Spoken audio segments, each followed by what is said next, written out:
So, hello everyone. Thank you so much for joining us. My name is Virginia Montiel. I'm the Vice President of Florida JEAA, the Alumni Association of Florida.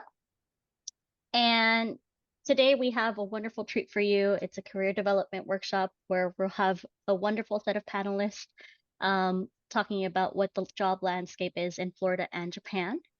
Now, for Florida JEAA itself, I'm going to share my screen real quick for those of you who haven't joined us before. This is JEAA Florida. Feel free to visit our website to sign up. If you're not a member already, there is a membership form you can fill out, and you'll get all of our newsletters as we send them out monthly or every couple of months, if anything.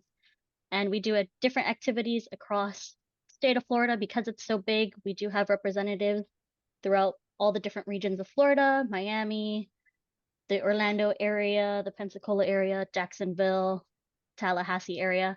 And we just try to promote events that make it easier for everyone to remember their time on Japan and also help them connect with the different areas in Japan that you can find here in the local communities.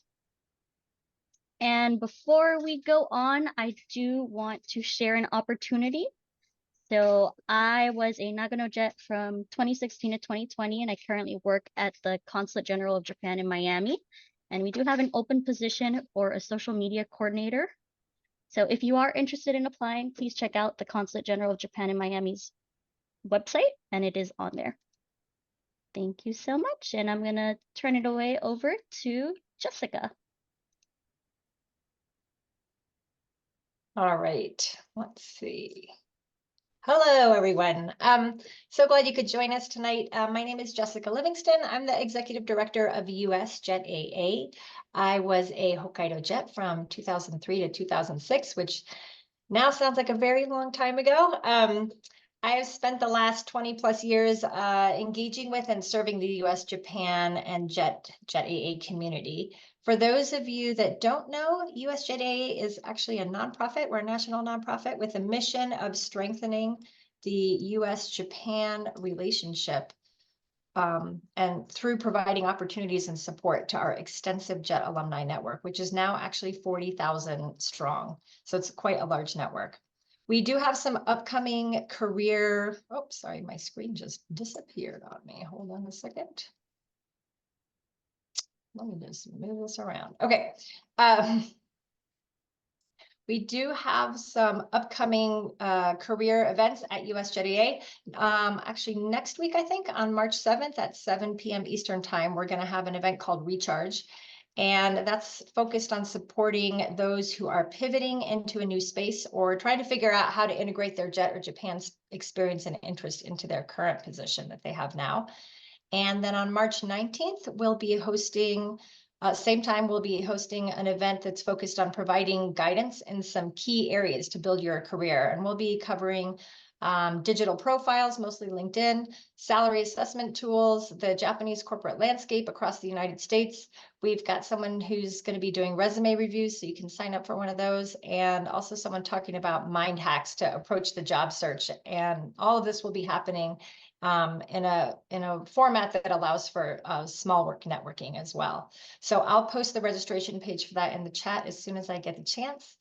I also wanted to thank the Japan Foundation of New York and Sasakawa USA for supporting our JET alumni community through this event this evening. So it's thanks to their support that we're allowed to do this.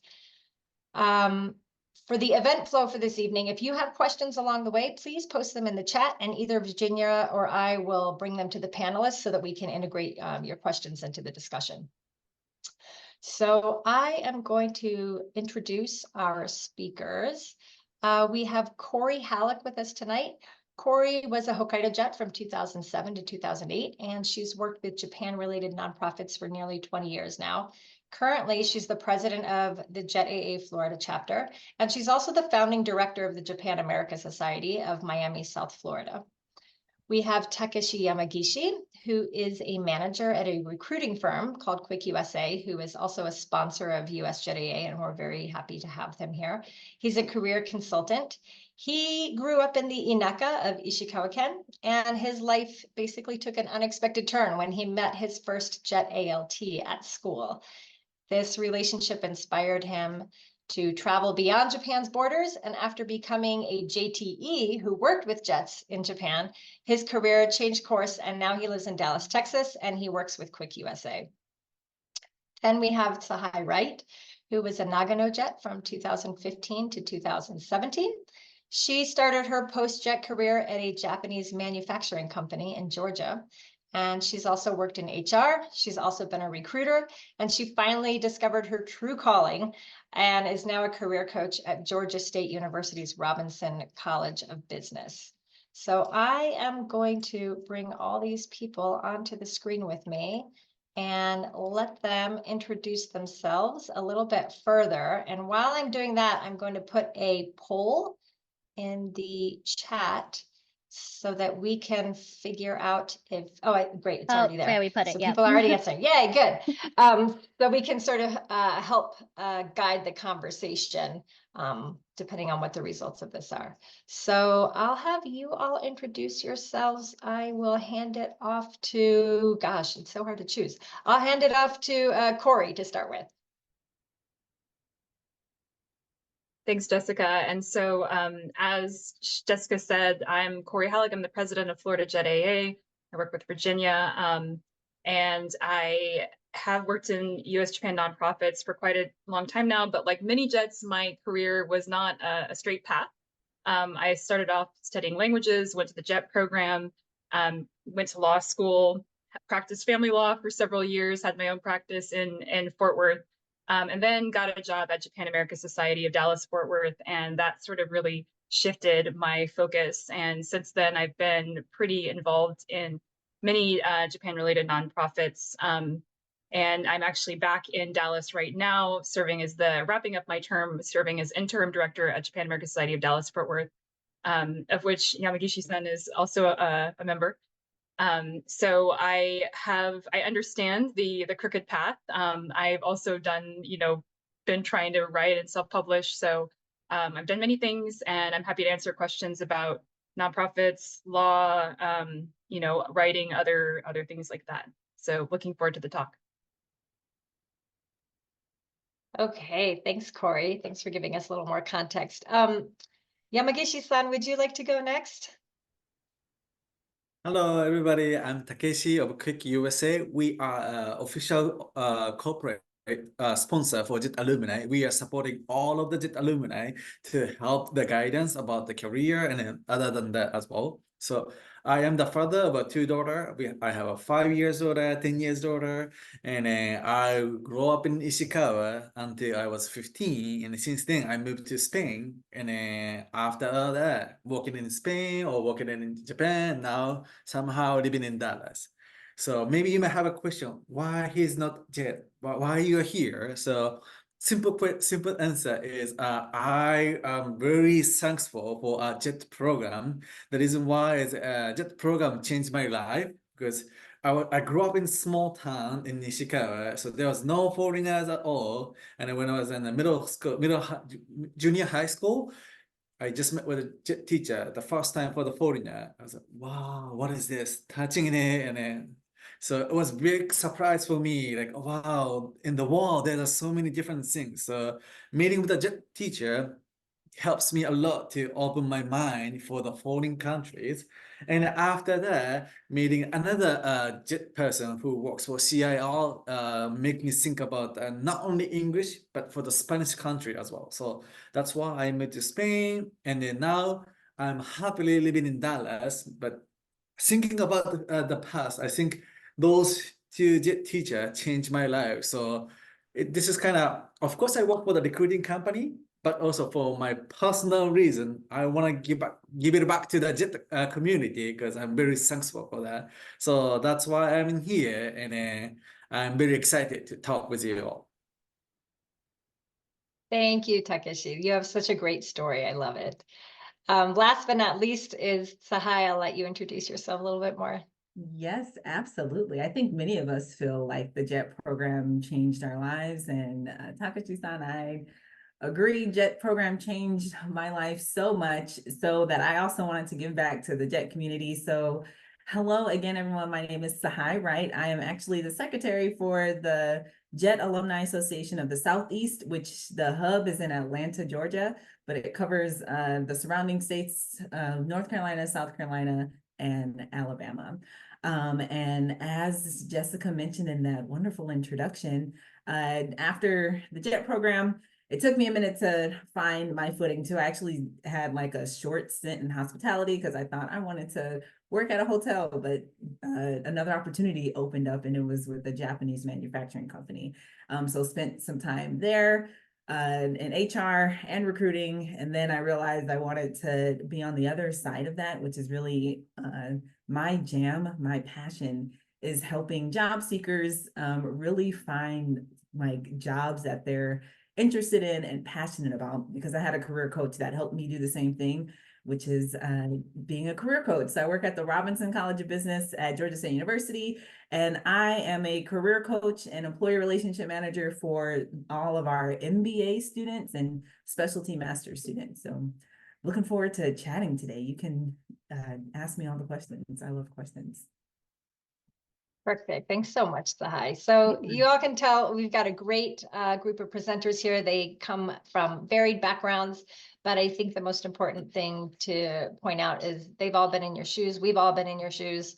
It's hard to come back from JET, or it's hard just to figure out what your next steps are as you're considering either a career change or just stepping into the career. So I'm going to start off with the first question for you all. And this is a question that we often get, especially for recently returned JETs that are taking a look at what they've done while they were on the JET program, and now they're thinking about how to translate that into their next steps. So I'm wondering if you all can give some advice on how to translate some of these soft skills that are learned on JET, or just if you were overseas in general, to your resume. That's always a concern that people have coming back. They say, I don't have any hard skills, but I've got all these soft skills. Now, how do I highlight that in a positive way on my resume or cover letter? So Sahai, I'm going to start off with you because I'm sure you have a lot of experience with this. Absolutely. So when thinking of this question, there are quite a few like soft skills that the JET program can give you. I'm gonna go for two that I think are from my experience, what I think employers these days are really looking for.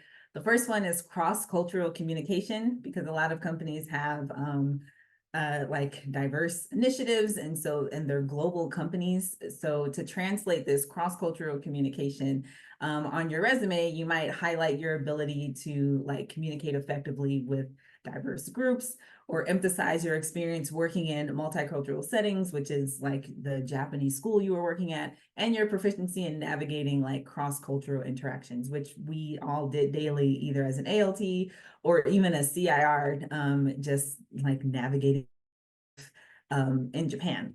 Another major one I think is important, like a good soft skill, is adaptability and flexibility. If you're working at any company, like probably everyone working right now, like initiatives change so fast in higher education, especially when I was working in like manufacturing. Like one day I'd be doing one thing, and then like an hour later, my boss would say, hey, this is changing.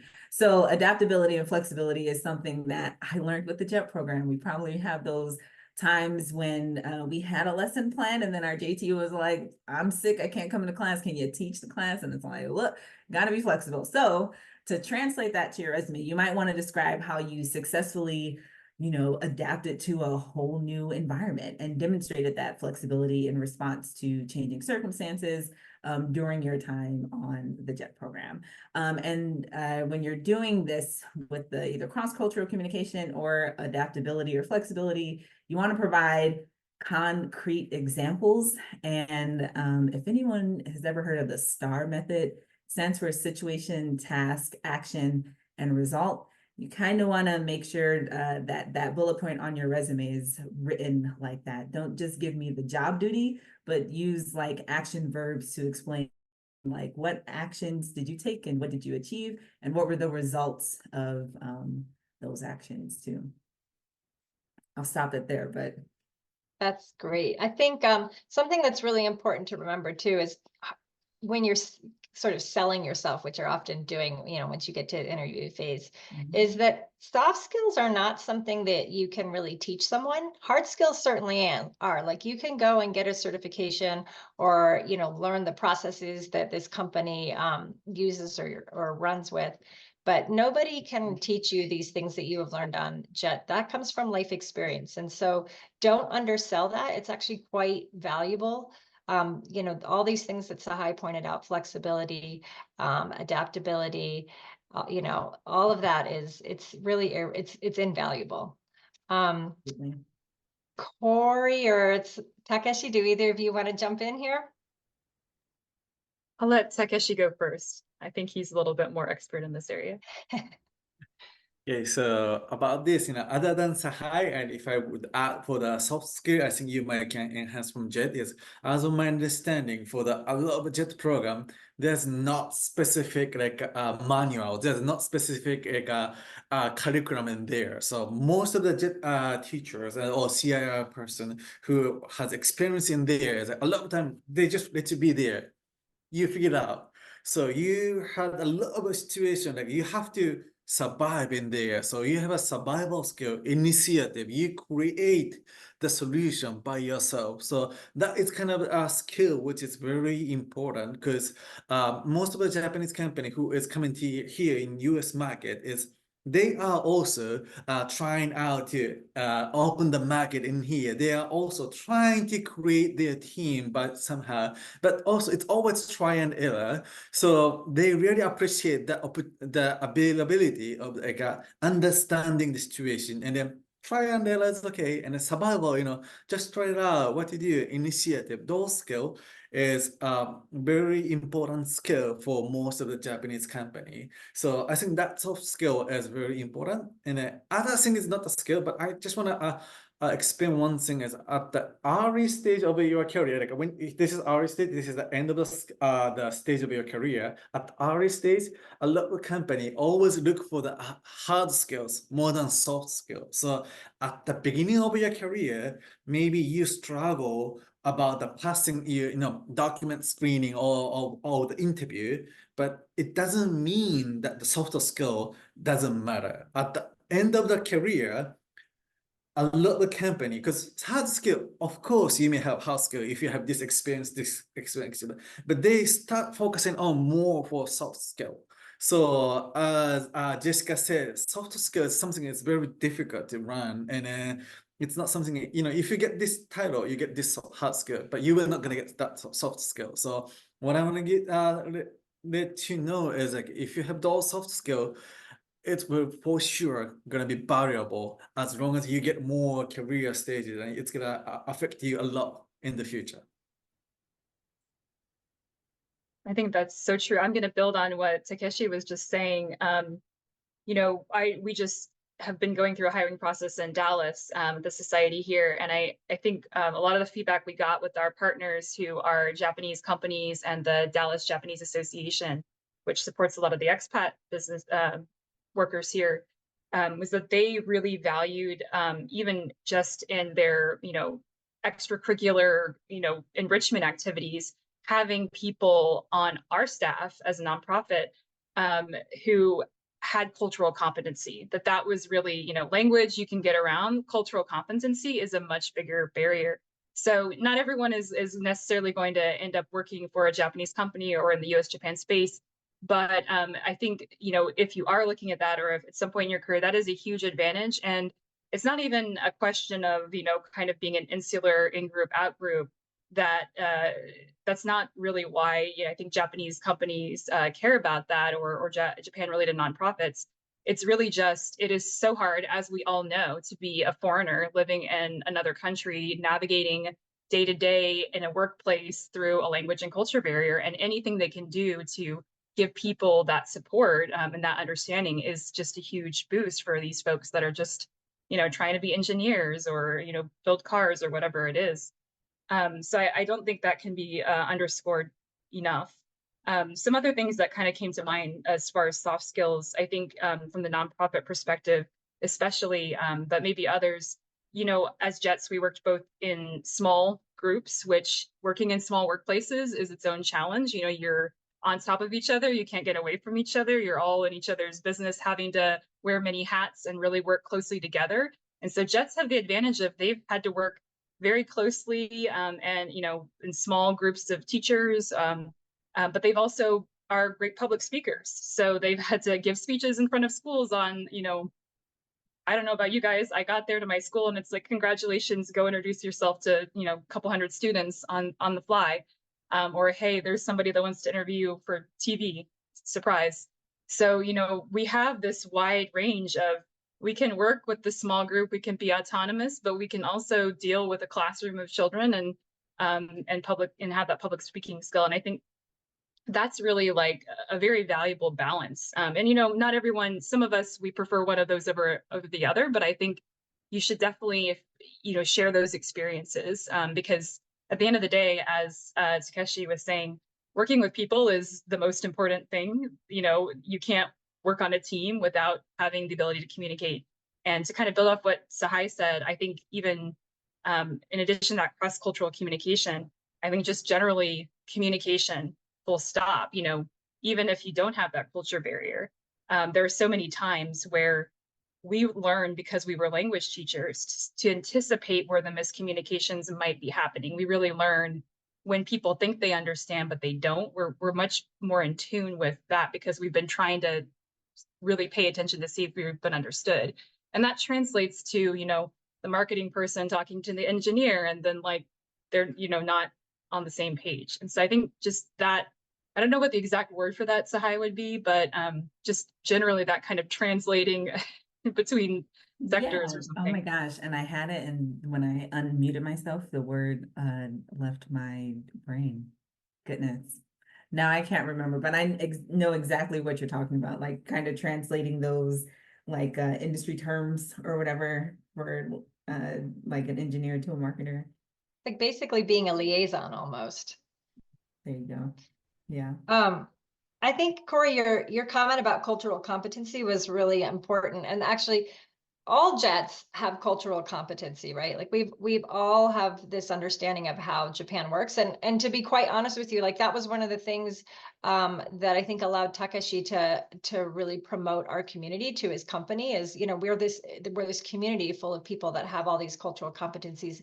And that is a soft skill that you can't, you know, it's not like you're going to go to a school somewhere here in the States and learn how to accept a Meiji card properly, right? Like that just doesn't happen. That comes from lived experience.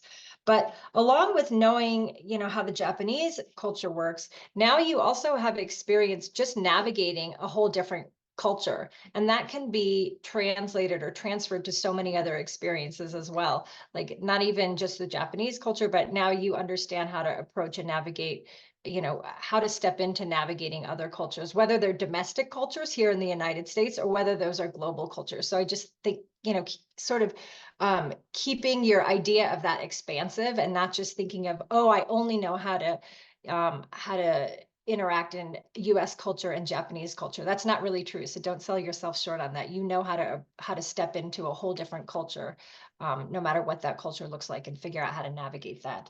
And then Corey, I thought you also brought up a really great point about public presentation. You know, all of us were probably the only gaijin to some aspect in our communities. And the minute you step out of your house, you're representing your entire country, right? Whether you liked it or not. So having that confidence to stand up in front of people and explain who you are and your culture and, you know, all of that, that ability to present yourself is a really important skill that, again, it's another one of those soft skills that you just can't, you know, you can't teach somebody how to do it. It comes from experience and it comes from being comfortable. So I'm going to move us on to the next question, which is, how does the job hunt actually work? This is so, you know, it changes all the time. And especially, you know, things have gotten I think with the pandemic, there were a lot of changes into how people started approaching this. So I'm wondering, maybe Takeshi, you can start us off and explain, since you deal with this 100% of your workday, you can explain sort of the, you know, generally how the job hunt works and what you see from your side as a recruiter. All right. So as for job hunt, as you may know, you can apply right now. There's everything is online, so you can apply from online everywhere. And I see so many posting like everybody applying 100 jobs, something like that. Of course, you can do directly for there, or you can use your network as well.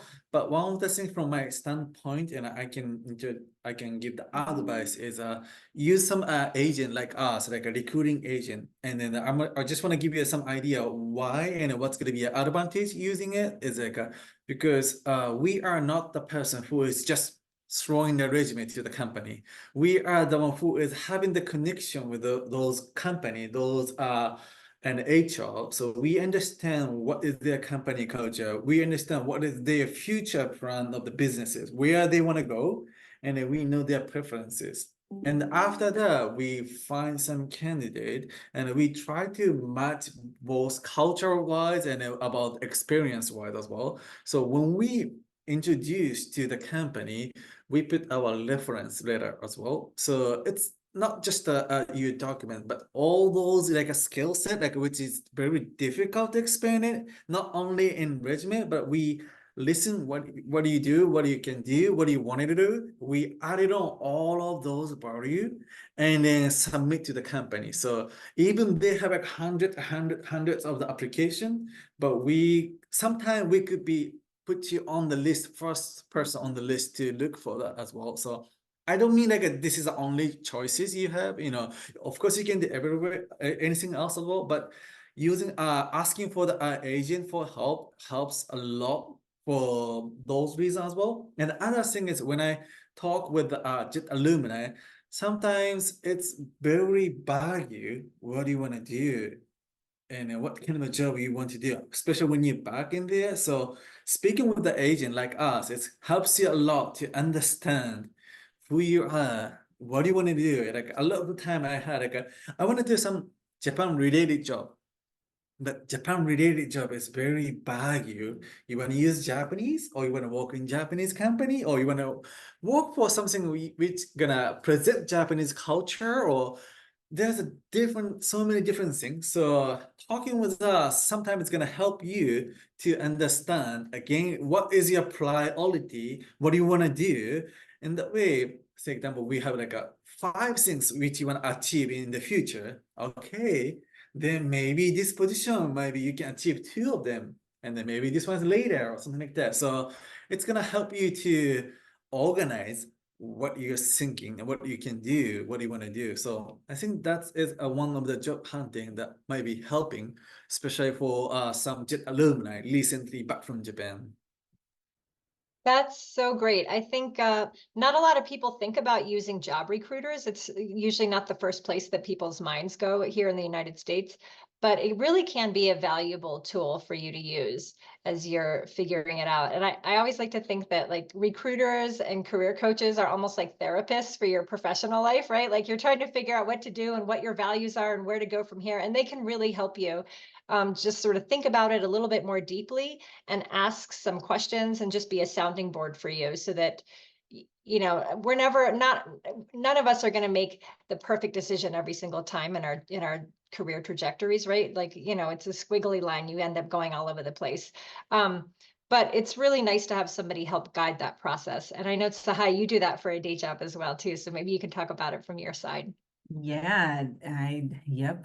I was just in what we call Ask a Coach, where students come in and like ask career-related questions.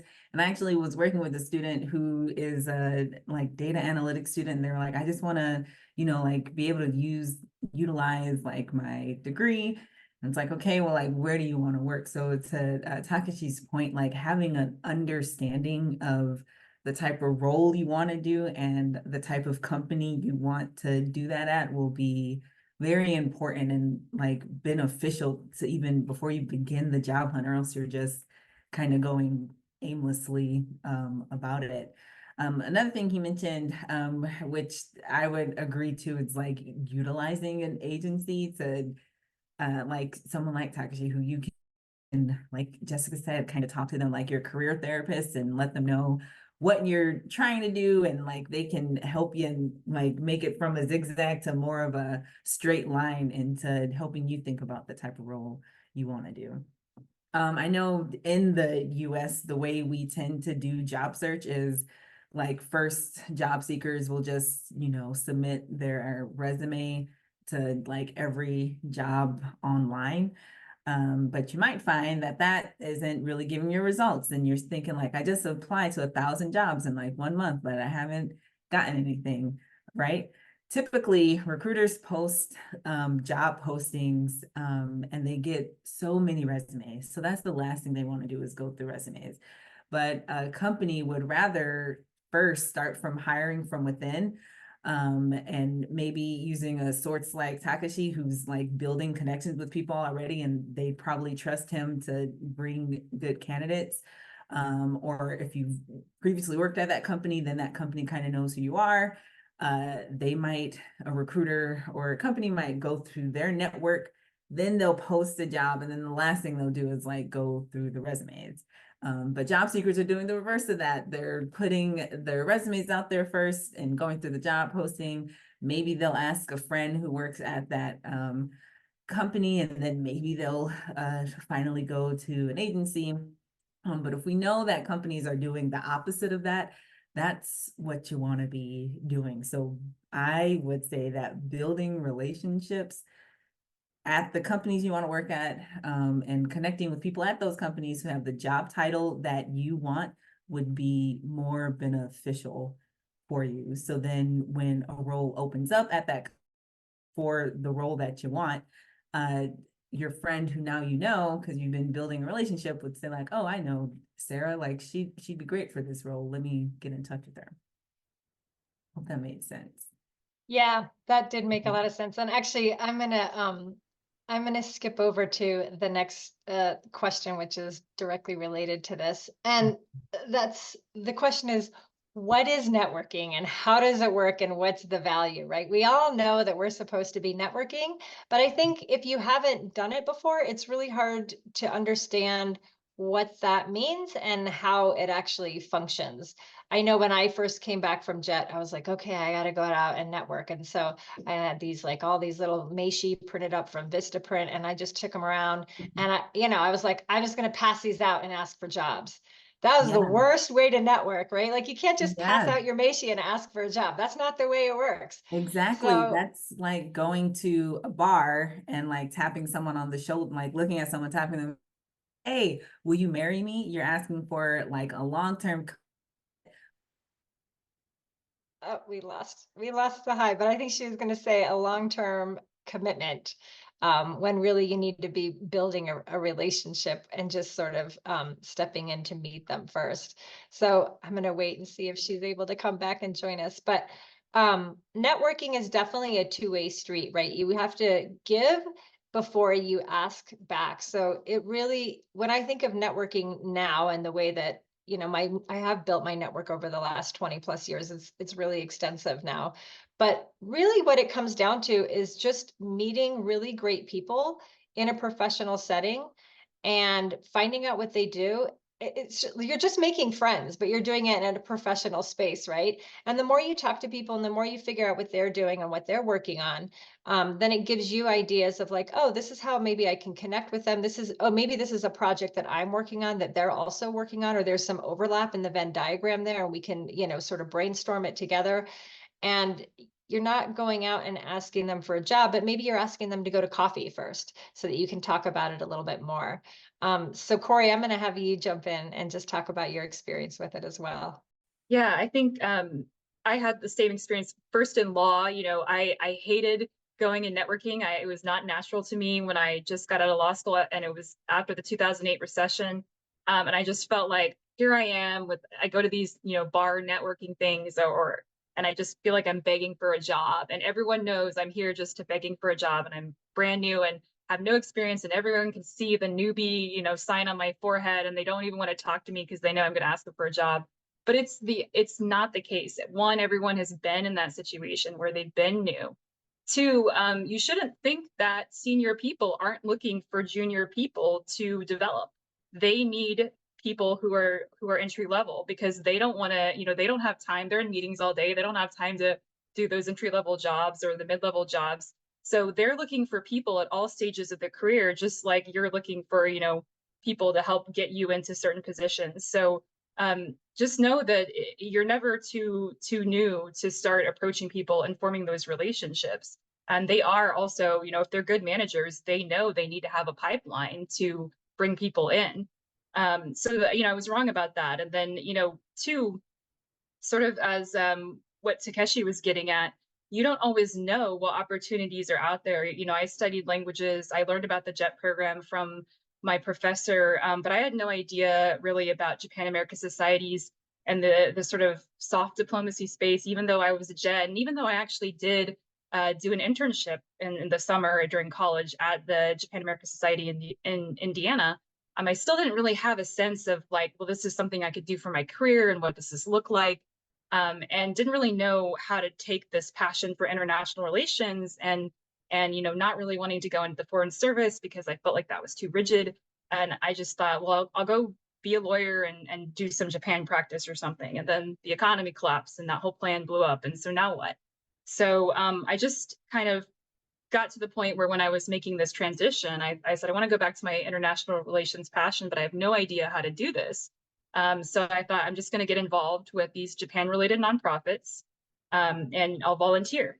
And so I started as a volunteer, and I met people.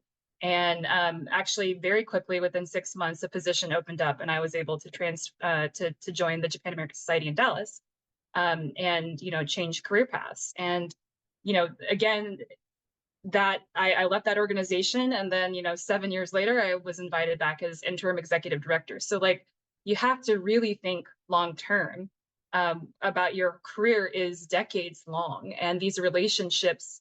You know, I left when you leave one organization, if you leave on good terms, you can totally be remembered positively when they have a need again, and those senior people, those board members think, oh man, who knows our organization? Who could step in? Who do we trust? You could be at the top of their list. So, you know, just thinking about every opportunity, every time you work with someone is an opportunity to be known as like a valuable, good person to know.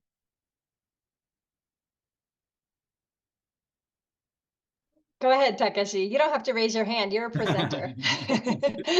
Can I add two things, maybe the tips? So everybody thinks that I'm very extrovert. I like networking, but that's not true. I'm same as Corey. I didn't like at all for networking, but after thinking one thing, it helps me a lot. Is when I hear about networking, I said I have to sell myself. So I have to say, oh, this is me, this is me, this is me.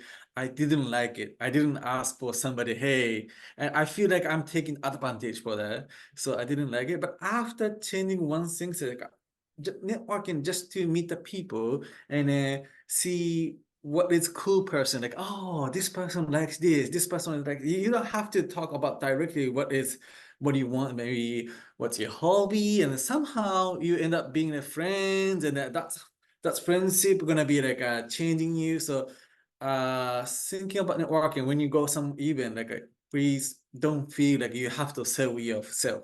It's more like you have to ask the question for the others to know the other person. Then when you show your interest for the others, then they're gonna show you interest for you. So that helps me a lot as well. And other thing is like networking is not only to go somewhere for public spaces, to be just in the community. It helps as well. Like being registered and being a membership of JET Alumni Association, or like your local community of Japan America Association, or Facebook page or something like that. That also networking. The reason is when I have some position, like right now, I have one position in Austin, South by Southwest, which is very cool event. Japanese company want to introduce their product in there, but they want somebody English fluent, knowing about Japanese culture. First thing which I have in my mind, oh, JET alumni is gonna be good fit for this cool event. Then what I'm gonna do is I'm gonna post the things in those communities. So just being the membership of some communities, also networking. So you don't have to force too much, but being the part of the membership, that's going to help you a lot as well. That's I want to give some advice for the networking. Yeah, that's a great point. There's so many associations and sort of professional spaces that you can simply join. And another thing that I like to always mention is once you've identified the industry or the area that you want to get into, see if there are any conferences that are coming to your local area that are in that industry space. And conferences can be really expensive to attend, but they are really cheap to attend if you are a volunteer. So if you can find who's running those conferences and call them up and say, hey, or email them and say, I'd really like to volunteer for this event, I can pretty much guarantee you that they will take you because they always need volunteers. And then you get to meet all of these cool people that are also volunteering. You get to meet speakers that are there. I mean, you get to just meet a whole ton of people that are involved in that space, and you're doing it all for free and in the background. So that's another great way to do it. And then I think Corey mentioned volunteering. Volunteering is 100% a great way to get in. Same thing with the conferences, but just thinking of it on a local level, finding those associations, Japan American societies or whatever it is, and just starting to, drop your name in here and there for volunteering. And you don't have to be on a long-term committee or something if that's not within your space. You can just find one event that they're running, and then, even if they haven't posted that they need volunteers, you can always email whoever is running that event, whether it's the executive director or somebody else, and say, hey, I saw that you're doing this. Do you need any help that day? I would love to come and help you. And chances are they'll take you up on it. So hi, we lost you in the middle of what you were saying before, but we got you back. So I don't know if you still have that train of thought or what you were talking about, but if you would love to add, I would love to hear it. No, everyone pretty much said what I was trying to say. And I like what Takeshi said, when you go to any type of networking event, you don't have to be, the social butterfly. And it's all about relationship building. So you don't have to like tell anyone like, hey, I'm looking for this type of job. You can, but like that can come later on. Like first, just have a conversation. Can I jump in with a little more? Sorry, I really believe in this line of thinking. So if don't think of yourself as like, if you go into a room full of strangers to network and you feel like overwhelmed, which I definitely relate to, especially if it's not a group of people that anybody there and you feel connected to at first. Some strategies. It is okay to focus on the depth of a single connection. You don't have to come back with the most business cards. Mm-hmm. If you go there and you just have earnest conversations like Takeshi and Sahai were talking about with a few people, and you really get to know them and know what their needs are and know what they're trying to do, that's valuable. Because to the second point, and like what Jessica said about giving back, one way that you come up in people's mind is if you become a connector. So if you, go into a room and you really talk to someone and hear they have this issue, they want to do this thing, and then you go talk to another person and they have, you don't have a connection to what person one wants to do, but person, two that you talk to does. Now you can say, hey, wait a minute, you need to come over and talk to this person. And they're both going to be like, well, dang, that was really useful. Like, and even though you just talked to two people in the room and that was it, they're like, man, Corey knows everybody. Corey knows everything. Mm-hmm. She's just connecting everyone. And you just can get a lot of, it sounds a little selfish to say it that way, but it's really powerful because like what Takeshi was saying, it's really about being open to responding to people's needs. And the last point I wanted to make was, in addition to volunteering being a source for networking, and to kind of convince people of your value and your earnestness, it's also a way to get skills that you would not otherwise have access to.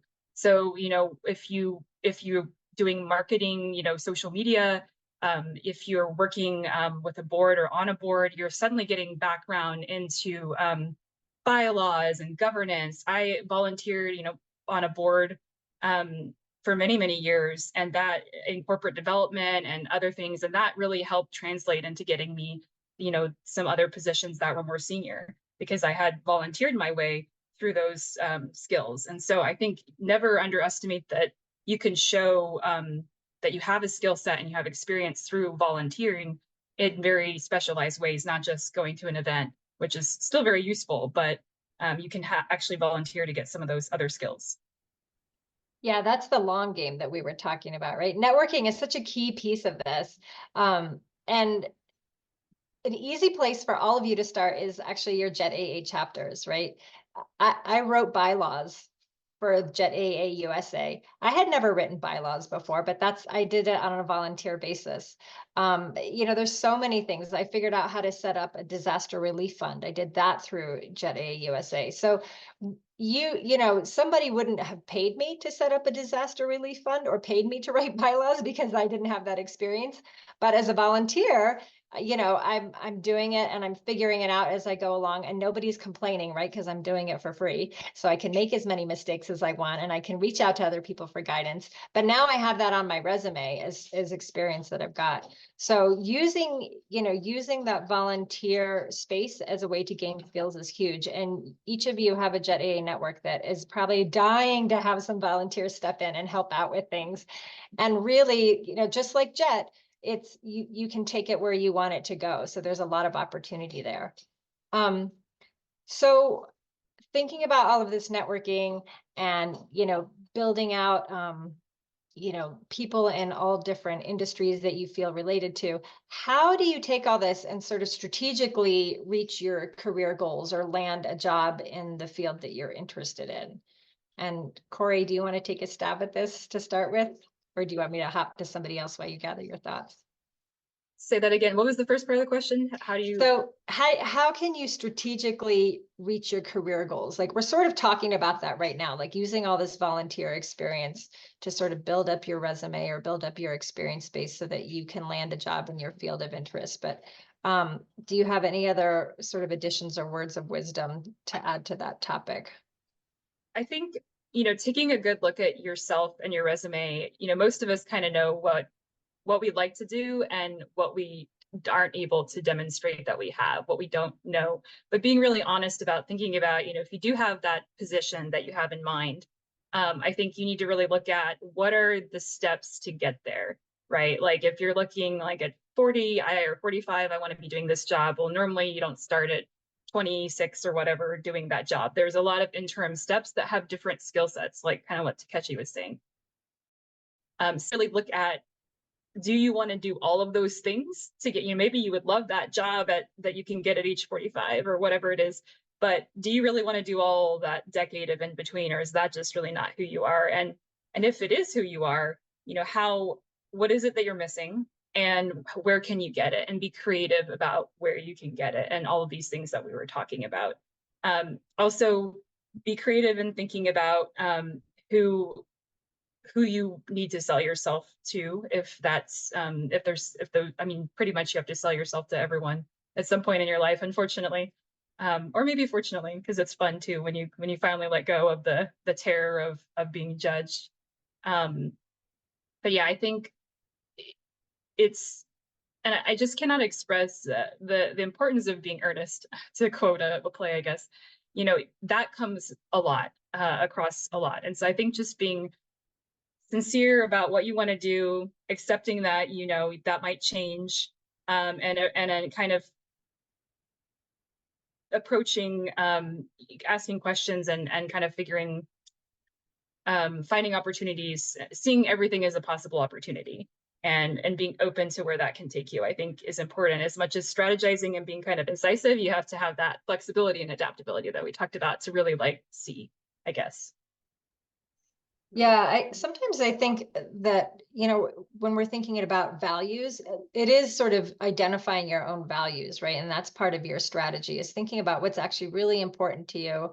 You know, are you mission driven? Are you money driven? And there's no right or wrong answers, but it's good to know yourself so that you know which next steps you have to take. And at the same time, it's important to know what you don't like. Sometimes I think identifying what you don't like is super helpful. Because, you know, you can look at a job description and be like, oh yeah, I really only like 30% of this job. This actually isn't worth my time to apply for. And even if I did get it, I wouldn't be happy. So thinking about what your values are and what your values are not are both really important. Sahai, you want to jump in? Yes, that was all like my number one thing, is to really get an understanding of a solid idea of the type of work you want to do. And it's even great if you think about it like future, like in the future, this is what I want to get to. So where do you start? Like have that solid idea. And again, to Jessica and what Corey were mentioning, know what you value and what you don't value.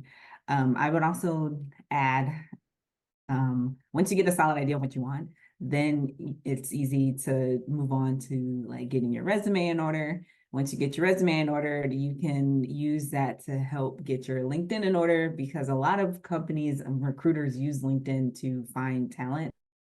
And once you get your LinkedIn in order, again, I am all for a relationship-based job search. I would start using LinkedIn to connect with, again, people that have the job title that I want in the company that I'm interested in working for, and like make a plan to maybe connect with 3 people per week or something for a coffee chat where, again, you're just asking for advice, not a job. And when you're applying for jobs online, do this in like supplementary to the relationship-based job search, but make sure you're tailoring your resume for each job you're applying to, because that's another thing that job seekers use. They use the same resume for every role, but the applicant tracking system, which is that AI tool that reads your resume, if you don't have certain keywords in there, it'll just put your resume in a dump pile, even if you really are good for that role. So make sure you're tailoring your resume. And I'm all about that. If you're like, how do I tailor my resume? Connect with me and I'd be happy to give you some resources and tools or talk about it with you on how to do that. I want to mention you were talking about LinkedIn, and LinkedIn is just such a powerful tool if you can use it the right way. So we're going to be talking about that on that March 19th event that we're running. So definitely tune into that. But there are a ton of JETAA LinkedIn groups also. So that's such an easy, I keep mentioning this, and I guess it's the hat that I wear, but that's such an easy way to tap people for information interviews, or just see what they're, if they like their job, or to help you understand a little bit more what their day-to-day looks like. I can pretty much guarantee that if you reach out to somebody on LinkedIn and that was a JET, and you can say, hey, my name is Jessica, I was a JET too, and here are my your JET information, Hokkaido 2003 to 2006 or whatever it is. I saw that you're in this field and I'm really interested. Would you mind chatting with me or answering these 3 questions for me? I can pretty much guarantee you that 95% of the time they're going to get back to you, because you're part of the same tribe.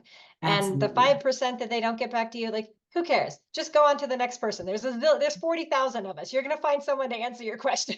Don't take it personally. It's not a personal slight, And then you were talking again about your values, and I just wanted to point out again how helpful a career coach or like a recruiting counselor can be to help you sort out your values. That can be so overwhelming when you get back and you're just trying to take those first steps. So reach out to these people and really utilize them. Takashi, do you have anything to say here? I'm sure you do. Yeah, what Coley and you all say is correct. And maybe if I add, maybe sometimes don't focus too much for the job title or the company name, something like that. What I do when I was start working, I made an essence. What kind of a keyword is very important for me. So for me, the main keyword is international situation, education, because I have passion about education and the food or agriculture. Those 3 was keyword for me. And then when I started working, I was exporting overseas market sales. So I was getting for the I got my essence, important essence for the international. I could get it, but I didn't get for the education words, or I didn't get anything for the food words. But it was okay. Just I completed one of them. And then on the next job, which I got was like I was working organic agriculture company who were making the food and exporting. So I got a international and I got the food. So 2 of them. So little by little, as I know what is important for me, I was getting one by one. And now I love education, but now I realize working in the company, train my team, or those things are part of the education as well. Now I got 3 of them what I want. So maybe you don't get everything what you want, but first of all, what if you know what is really important for you, and then when you find some job, how many of those you are getting it? Now you may have like 2 of them only, and then if you want to think about next career, then at least if you get 3 of them or 4 of them, then I think that very good step. And then at the end, you might get all of them, something like that. So probably, of course, it might be, it's much easier to imagine what kind of job title you want or what kind of industry you want as well. But also the essence, you line up point out what you want to do in the point wise, and then how many of those you are getting from that position, and then how many of those you will get when you think about next step. I think that is gonna be a good strategy about where you to understand where you are and what you want to do on the next. Yeah, that makes sense. You can't have everything all at one time, and especially not in the beginning. So just I think if you outline your values and what you're looking for in your job place and really give that some deep thinking, and it's helpful to list it out too. And then when you're assessing jobs, you can sort of compare it to that checklist. And that checklist might change too. Your values are going to change as your life changes. You know, if you become parents, then your values are going to change. If you have sort of a whole pivot where you just, something happens in your life and your values change, then probably your professional values are also going to change. So give yourself some flexibility with that as well. So let's say now you've figured out what your values are, the exact industry that you want to go into. So Takeshi, I was wondering if you could share sort of the big picture of what and where these Japanese related industries are, like where they are across the United States, and just sort of a general idea as to where to look for different types of jobs. Okay, so I want to introduce some trends of Japanese companies in by region. So of course there's some exemption, but this is like a 4 regions. I figured out there is some differences between the area.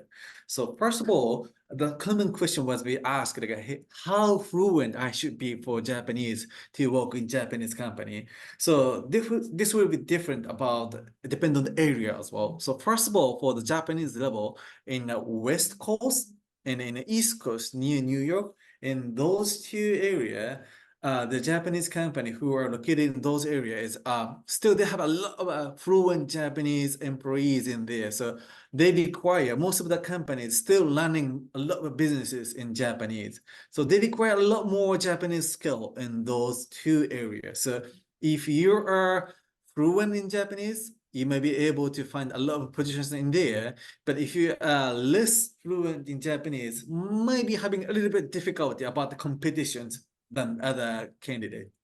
But thinking about in the central area, those companies who comes in the central area, they already knew from the beginning their businesses have to run in Japanese, in English. It's impossible to run the businesses in Japanese. So most of the company is very localized. Only a few Japanese employees going to be speaking employees going to be in there. So those companies, they don't require a lot of Japanese skill. Of course, it's going to be a big plus if you are fluent. And of course, it's going to be good if you're living in Japan. Well, at least you can communicate somehow. It's going to be a big plus as well. So if you are not comfortable about enhancing your Japanese skill, but in those central area, don't worry about it. You still have a lot of chances in there. And in the Florida area, I make a small circle in there. Today we talk about Florida. So Florida is a very unique state in the United States. And in there, there's a lot of Japanese company, but most of the Japanese company who are located in Florida they use those entity for gate to go for a South American market. So most of their company, the main business is exporting, importing to the South American area. So they don't require too much Japanese, but a lot of times they require Spanish skills. So if you are fluent in Spanish and in English, then you have a lot of chances in there. So this is depend on the regions, and then where you are in Japanese skill, then you can figure it out where you can get more chances.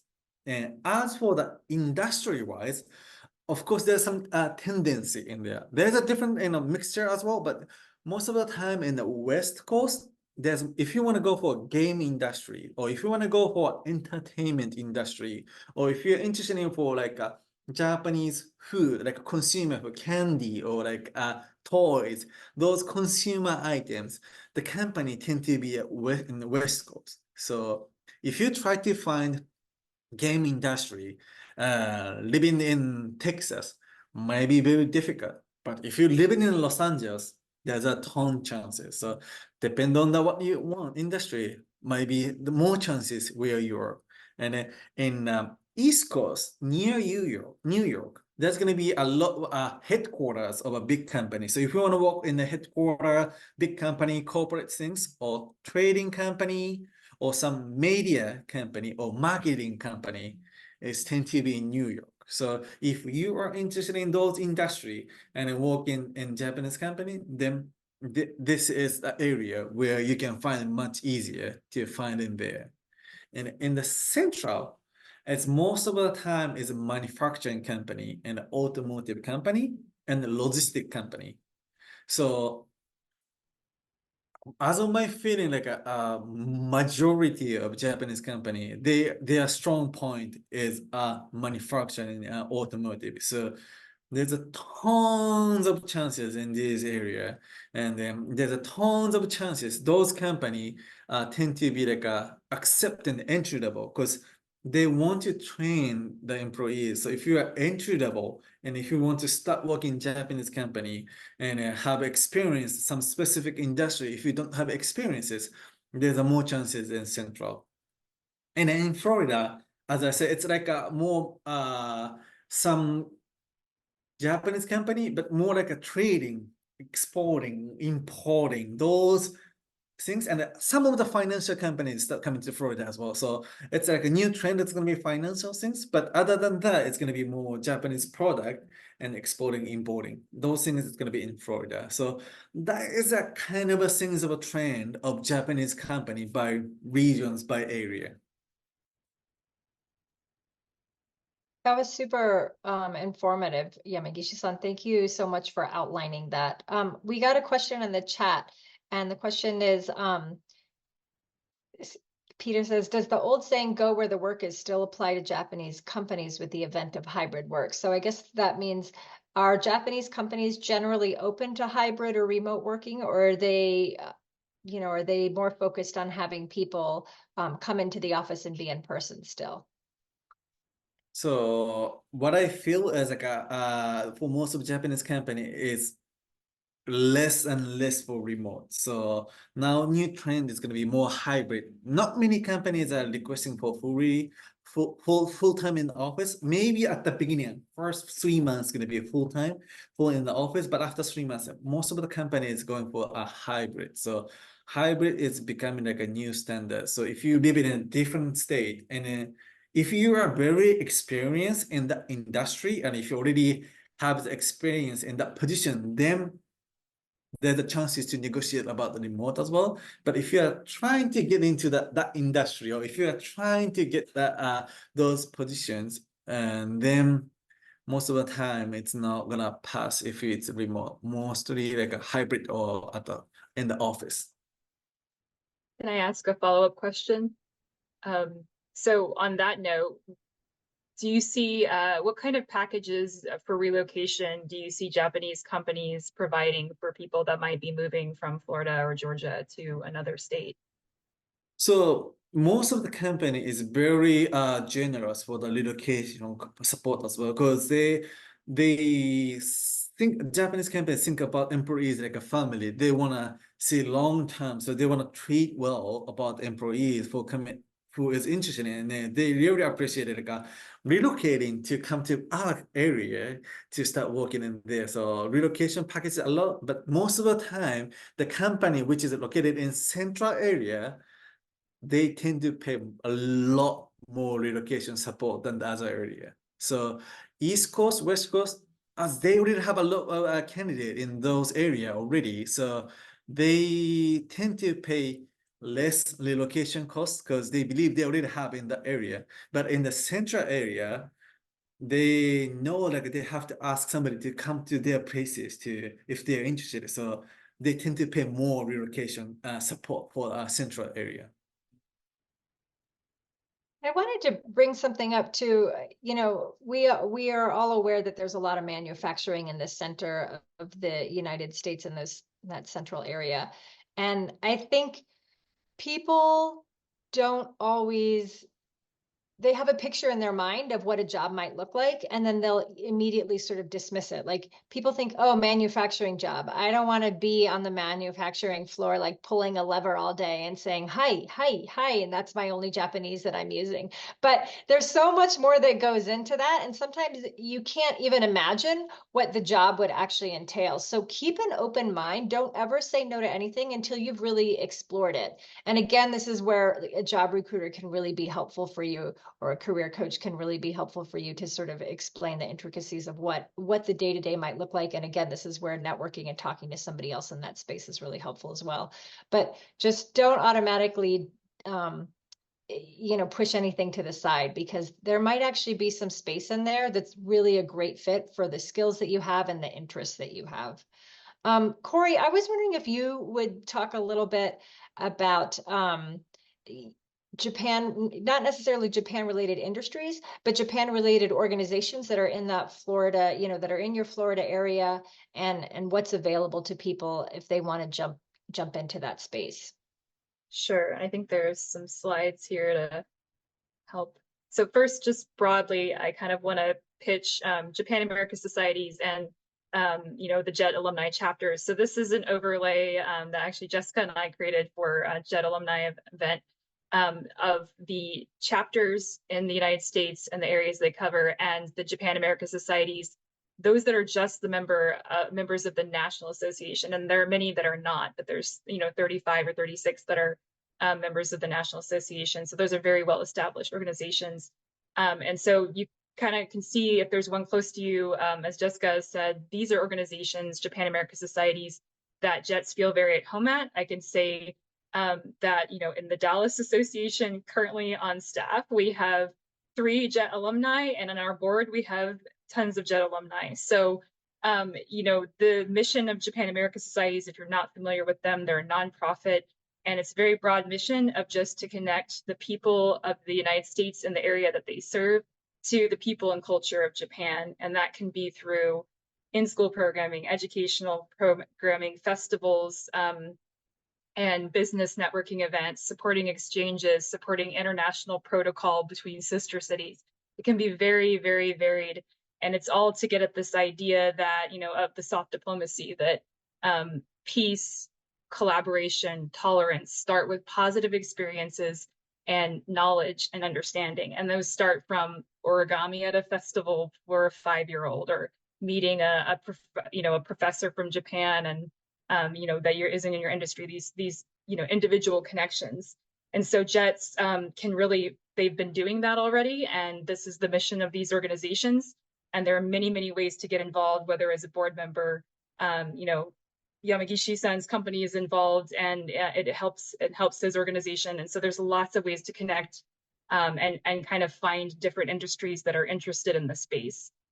So then if you can change the slide, and we can talk a little bit more specifically about Florida.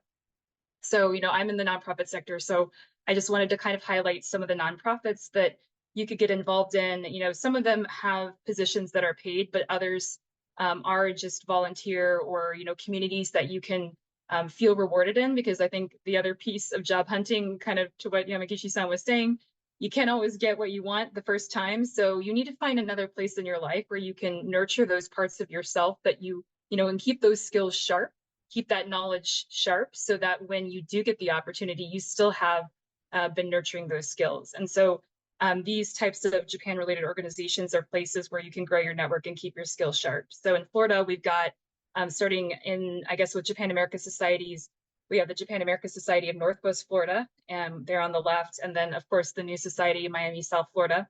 And we're very lucky in South Florida, of course, to have the Murakami Museum and Japanese Garden, which kind of has a unique story. But they're unlike a normal Japanese garden, because they were gifted the land as the result of like a farmer that had been here in the 1900s as part of a Japanese failed agricultural experiment.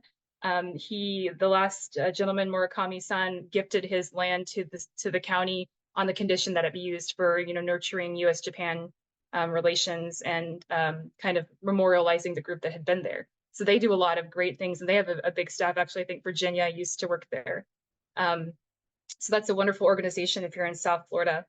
The Japan is then we kind of move into a second set of organizations around the US, which are the Japanese associations, which tend to be like a Nihonjin Kai. So Japan America Society in English tends to be translated as Nichibei Kyokai, and the associations are Nihonjin Kai. So they're fine for expats a lot of times, which doesn't mean that non-Japanese can't get involved, but they do have a different focus. And so there's one in Jacksonville that's very active, and they do a lot of festivals. We also have an organization in Orlando, and I think they are very involved in the big, what's it called, Virginia? The Orlando Japan Festival. Yeah, so that's probably the largest Japanese festival in Florida. Lots of, as you can imagine, being near Disney World, and Disney World actually has actual Japanese people coming over to help with various cultural things and exchanges. So they have a massive undertaking and volunteer opportunities and things like that. And then, of course, we have our own beloved Florida JETAA chapter. You're welcome to get involved in. We definitely need help all the time.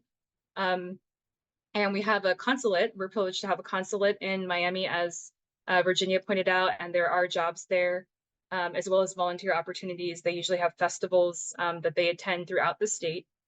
And Florida, JETAA, our leadership right now is based in South Florida, but it doesn't have to be that way. So we are trying to we have representatives throughout the state, and we do have activities throughout the state. And finally, I just wanted to point out this organization, Florida delegation of the Southeast US-Japan Association, which actually Georgia is a part of that larger association, as well as 5 other Southeast states. And that's a trade organization. And every year they alternate between the US and Japan who hosts it, and every 2 years, which state on the US side is organizing it. But Southeast US Japan, basically in the fall every year, has this meeting with Japanese government and organizations, and these American government organizations, chambers of commerce, local government, governors will attend, as well as Japan America societies, big organizations that deal with Japan or the US.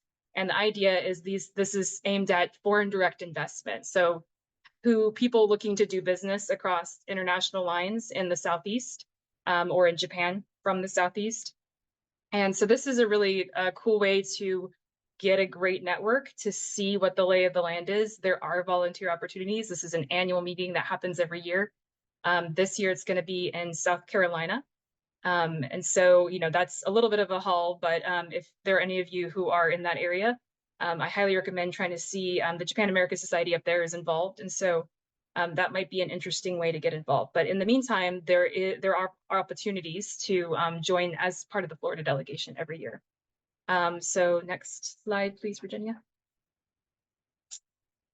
And then, of course, we have several sister city relationships, and the Japanese government loves nothing better than for JETs to get involved in sister city relationships. It's just like their happiest moment of all time. So, we have many. I won't go through all of them here, but if you're from Florida and you see one near you, I encourage you to get involved. I know for a fact that the Miami-Kagoshima relationship is managed by a county committee for Miami-Dade County. And so that can be a really amazing opportunity to get involved in the relationship and to make amazing connections. So, they do exchanges that you can support. You could translate if your Japanese is good, and just really stay connected to Japan, and then meet other people in the area who are trying to connect with Japan through business or government or other things like that. So I guess go ahead to the next slide, please, Virginia, the last one, I think. So this is from the Southeast US-Japan Conference, was hosted by Florida in 2022. And I think Enterprise Florida, which is now gone, or really shrunk, prepared this slide of the major Japanese organizations in Florida. And so I won't go through all of them, But as Yamagishi-san kind of said, Florida does tend to be kind of Caribbean, Latin American facing for a lot of other countries in terms of having a base there. For manufacturing or things where they're making a lot of goods, it's really too far to drive all the way up the peninsula to distribute those things. So it tends to be more like import-export, what he said. And we're seeing a lot of the financial services coming in. So actually MUFG, which is a big Japanese bank, is moving into Tampa this year, right, Virginia? Or in the very near future? They just announced it. They actually just opened up on Valentine's Day. So Okay, great. And then Sompo International, which is one of the like top 4 insurance companies in the US, or I mean, sorry, in Japan, just acquired a US insurance company and is opening an office in Miami this year. And their idea is to eventually have, 20 or 30 employees with the idea of expanding toward Latin America. So in talking with some of those folks who are moving to Miami and reaching out to Japan American societies to kind of connect to the area, what kind of the messaging I've been hearing from also like hotels and other things is that the market is pretty set in Japan in many industries, and rather than fight over 1% of the market share in Japan, they're now going abroad to the US or other markets to try to get into them. And rather than kind of the old model was trying to break in, build a plant or build a firm, it's now trying to get in and acquire an existing organization as a way to get in. So hotels are buying existing hotels, insurance companies buying existing insurance companies, but there is a big move into that to get in. Okay, so that was a lot of information, but I hope it was valuable. That was great. It's really, I think it's so wonderful to have a tangible place for people to start looking at where to find these connections and how to get involved in their local region. And with that, I know Georgia is a friendly neighbor. And if you are living close to the border, it might actually be easier for you to head up to Georgia to join some of the activities going on, or some of the companies happening there. So Sahai, would you mind sharing, since you're from that area, sharing some of your knowledge? Absolutely. So this is what I know. So I live in Atlanta, y'all, and a lot of what goes on in Georgia pretty much happens in Atlanta. So as far as like Georgia-Japan organizations, we do have the Consulate General of Japan in Atlanta. In the city, us, the Jet Alumni Association in the Southeast, the Japan America Society of Georgia, and then there's also JETRO, or the Japan Exchange and I should say Trade Organization. Not to like go on a little bit about that, but as we're talking about making connections and volunteering, I know for a fact Japan America Society has quite a few like events that they put on throughout the year, and they have corporate sponsors like Japanese companies who sponsor them because they're a nonprofit organization, and they do a lot with their corporate partners, like putting on different types of seminars, webinars, like networking events, cultural events. So it's a great way to kind of stay connected to Japan after your jet experience, but also, again, in the spirit of making connections, help you connect a little bit. And then we're also working through our like engagement events for our alumni, including career events and other mostly social events, just to get things going. But we want to do more volunteer stuff well, so stay tuned for that. I think I saw in the chat that there's someone who might be in North Carolina. We do have a sub chapter. Please check out our website to find out a little bit more about what we have going on in those sub chapters too. I think I have another slide that, okay, yes. So this is a really cool event that the Japan America Society is putting on, the Japan Georgia Futures Forum. They're going to have like a lunch panel discussion to kind of talk about like the challenges and opportunities that each country, the US and Japan, has, and potential for action as well. And then there's also, in conjunction with that, they'll have like a networking event where some of their corporate partners will be there to talk to the participants of this forum, as well as mention any like job opportunities available. So there's a QR code there. It seems like it's going to be a really fun day. I know we'll have a table there in the networking part as well, but if you're interested and available to come down on a Tuesday, this would be a really cool event. I think there might be one more slide. Oh, this is just us. If you're interested in learning more about the Alumni Association of the Southeast, you can scan that QR code or click that website in the chat there. Yeah. Thank you, Tahai. That's awesome. It's nice to know. Sometimes, we think just in our one state, but we forget that states border other states, and it might actually be easier to go to your neighboring state Might sometimes. be. Yeah, come see us. I wanted to ask Takeshi, we've got two questions for you, Takeshi. One is a pretty easy one. We've got people that are interested in registering with Quick USA so they can see the jobs that are posted. So if you could share that in the chat, just whenever you get the chance, that would be great. And then now that I've asked you to put something in the chat, I'm going to ask you to answer another question so you can try and do two things at once. But the other question was, actually, I might be able to answer or start answering this. Someone asked, are there many other US Japan focused recruiters in the States? And I know, obviously, we have a really nice relationship with Quick USA, so that's an easy one for me to point people to. But the only other one that I'm aware of is Persona North America. Do you know of any others, Yamagishi-san, that work in this space specifically for US Japan? So who covers all broadly for USA? What I know is Ask Quick USA, Persona, and then the Actas. They cover all around the USA.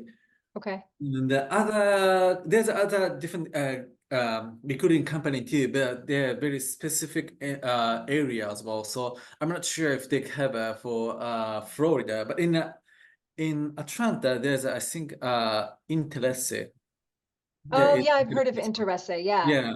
So depend on the area, it's different. But for worldwide, is like a Persona, Quick USA, Actors, and depend on the area, Interesse covers as well. And of course, there's some specific, top US, as well. Yeah, top they do cover as well.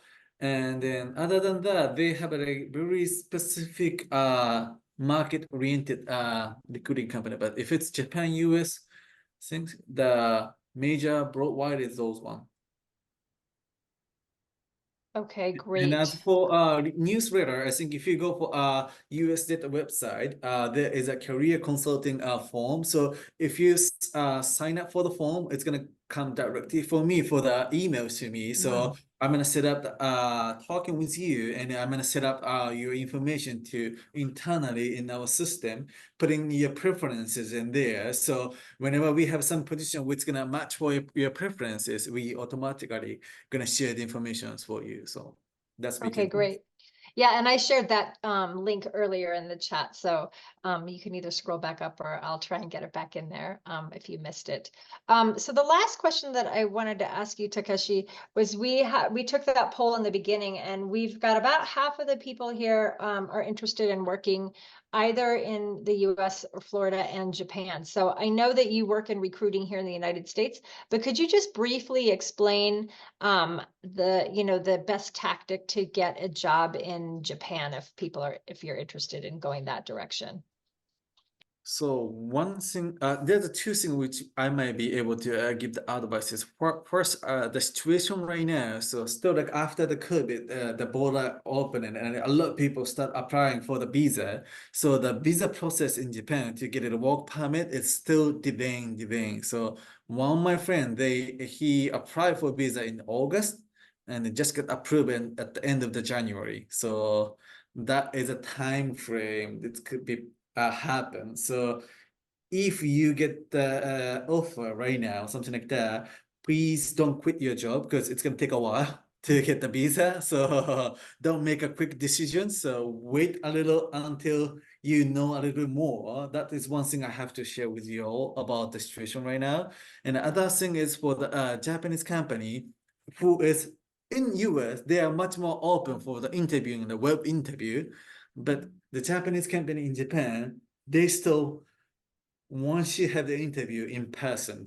So if you try to find some position remotely from here, of course you are okay to relocate in there, but that bottom is very high hurdle than you thinking. So if you really want to move in there, maybe go for some job fair directly in there, which they are doing. I think JET Alumni Association is Korea is organizing job fair every year in February, and our company just participated last week. And there's one in Osaka, there's one in Tokyo as well. They do some job career fair, especially for the JET alumni. So maybe going for that career fair, there's tons of Japanese company who is looking for JET alumni. They have the booth in there. So that is one of the opportunity as well. You can go for there and meet in person.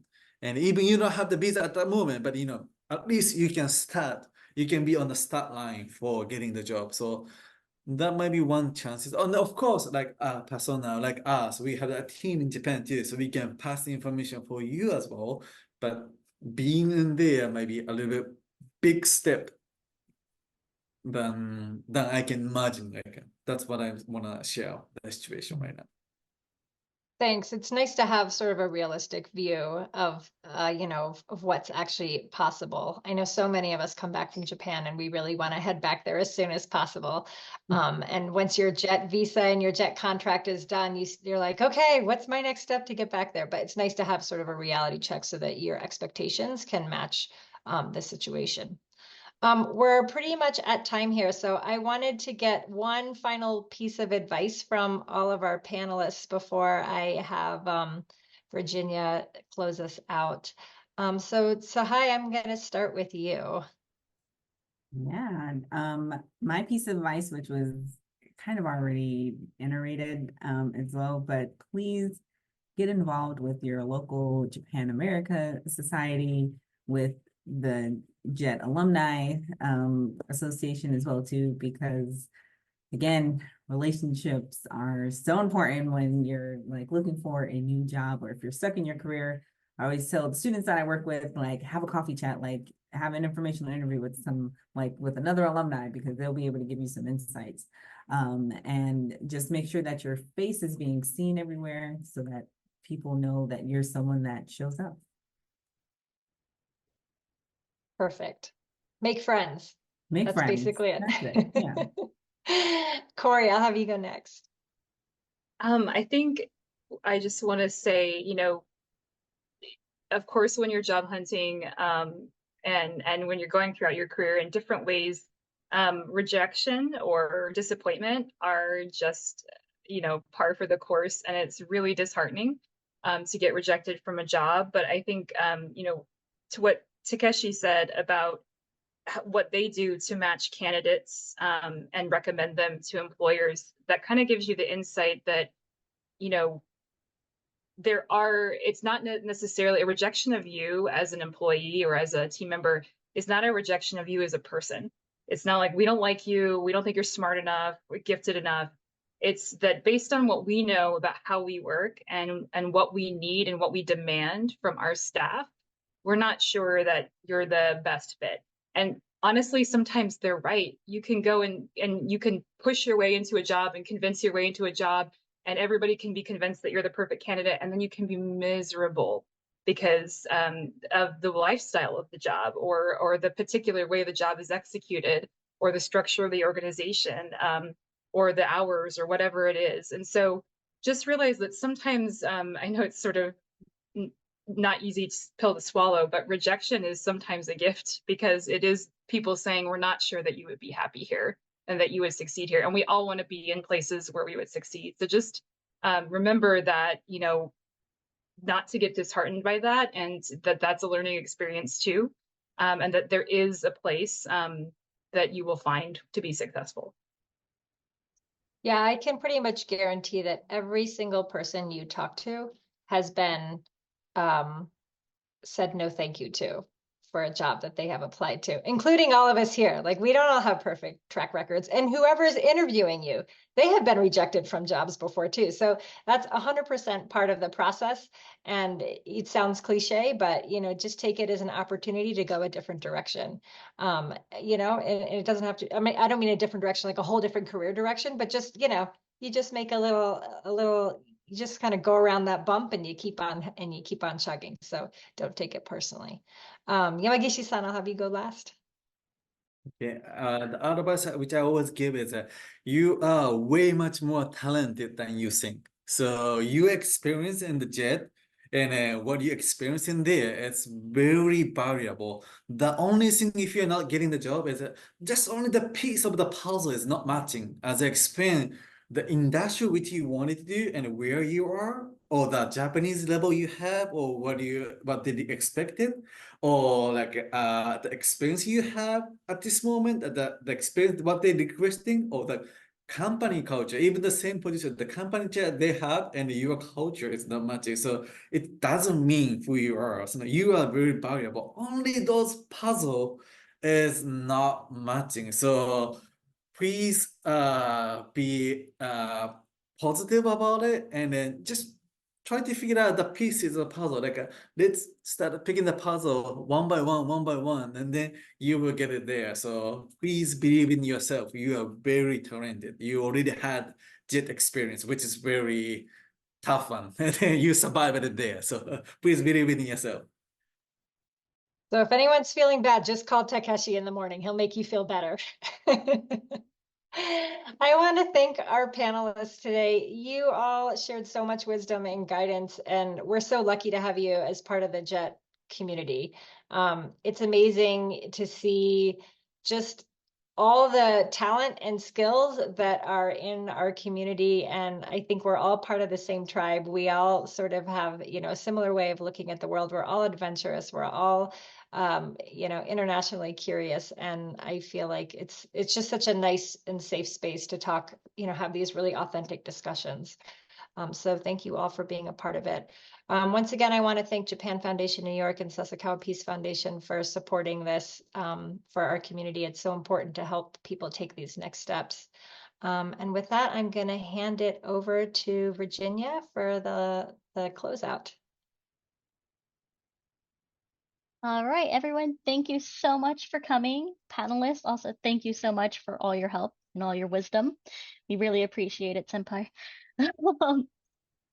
This recording will be available afterwards. We're going to try to post it on our YouTube if we figure out we have a YouTube, or our website. So feel free to check it out then. And thank you so much. If you have any questions, please feel free to reach out to either Georgia, Florida JETAA, whichever. We're all here. We're JET alumni. You're on the JET program just for a couple of years, but you're a JET alumni for life. So just make use of those connections. Thank you all so much for coming.